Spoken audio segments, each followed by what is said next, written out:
Cell Chemistry Presentation, Section 1.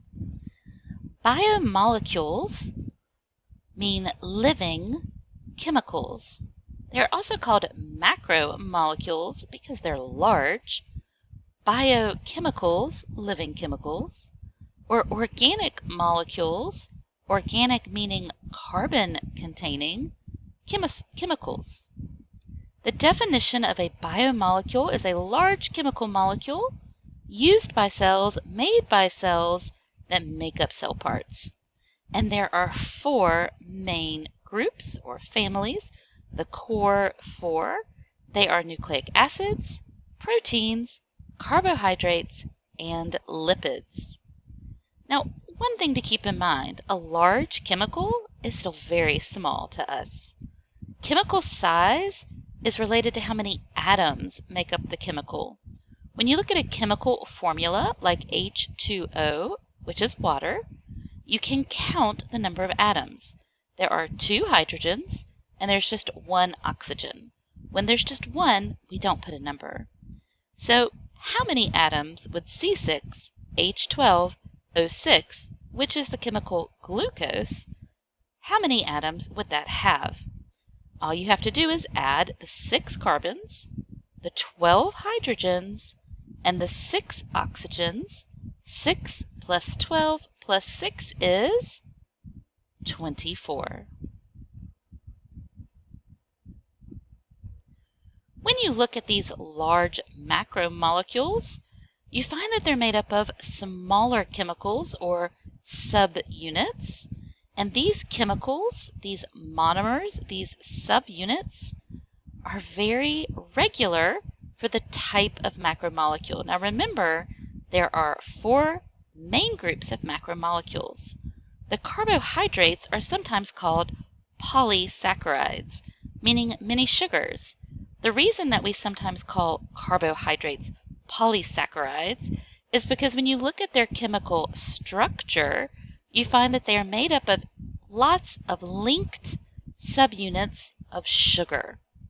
Proteins, one of the other core 4, are made up of many repeating subunits or monomers called amino acids.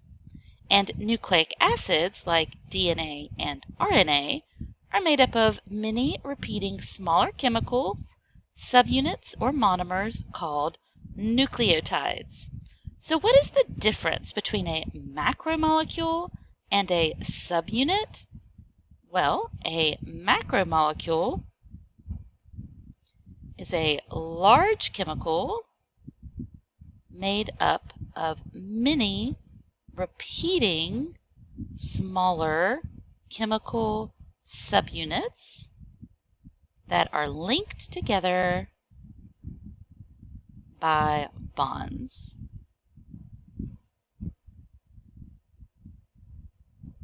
Let's take a look at those a little more specifically. Here are our core 4 macromolecules: nucleic acids, carbohydrates, lipids, and proteins. And you can see in this colorful cartoon, there are smaller subunits, sometimes called monomers or building blocks. What are the 4 macromolecules? They're listed here at the top. The core 4. The nucleic acid, the carbohydrate, lipid, and protein. Now let's look at the labels of the pictures of each of these macromolecules to identify their chemical subunits. The nucleic acid is pictured here. Each one of its smaller repeating chemical subunits is called a nucleotide, as you can see in the label.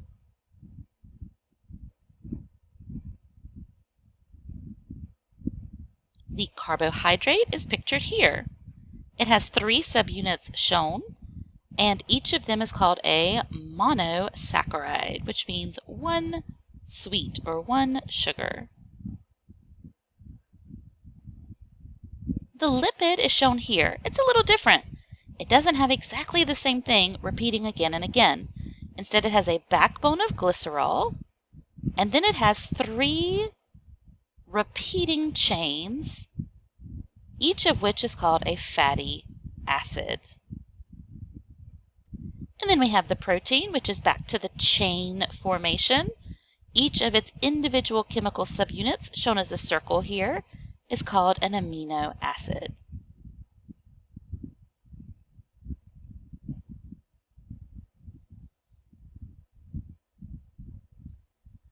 When you zoom in on these chemicals, what you'll find are atoms. Remember that an atom is the building block of matter. They're not alive, but they make up all things living and non-living. And atoms with a certain number of protons are described as an element. So think periodic table. Those are the elements. Atoms can form bonds to each other where they share or steal electrons, or they have positive and negative charges that pull them together because opposites attract.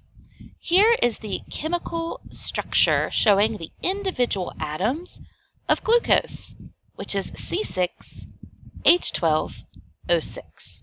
The carbons are shown here in blue, and the hydrogen are shown here in pink, while the oxygen atoms are shown in yellow.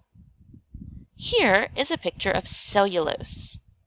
Cellulose is an important part of wood, and you can see it's got 3 repeating subunits.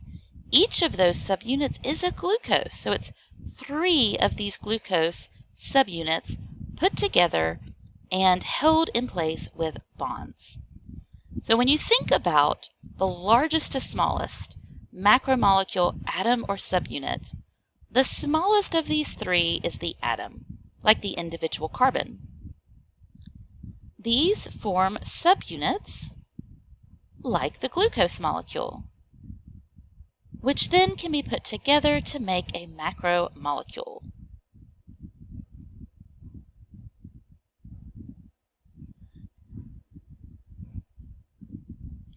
When you look at the core 4, the carbohydrate, the lipid, the protein, and the nucleic acid, what you find is the elements that make up their subunits are one of the things that determine the structure and function of that group.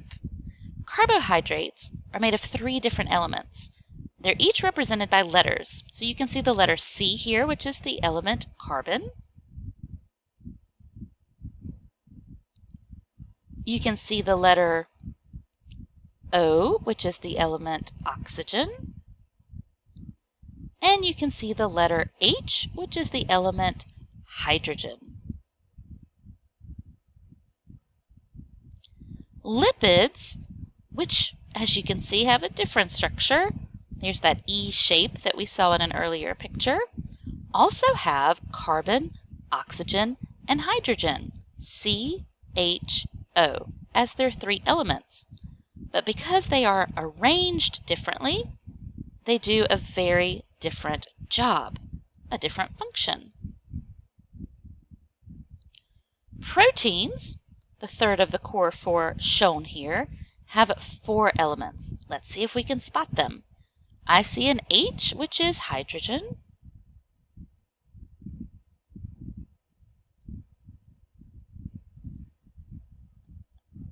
An N, which is nitrogen. A C, which is carbon. And you'll notice all of these have carbon. They are carbon-based. The carbon forms the center of each chain. It is the backbone. And we need a 4th. Let's look for a 4th letter. We find the O, which is oxygen. So those are the 4 elements that make up proteins. And finally, we have the nucleic acid, which has the most with 5 elements. So let's see if we can spot them. I see an H, which is hydrogen. Each of these had the H. I see an O, which is oxygen. Each of these had oxygen.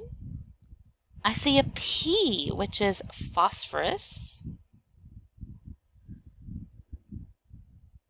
If I move in, I see a C, which is carbon. It is organic. It's carbon-based. What's the last element? Here's the N for nitrogen. And that is the chemical structure of the 4 most important biological macromolecules.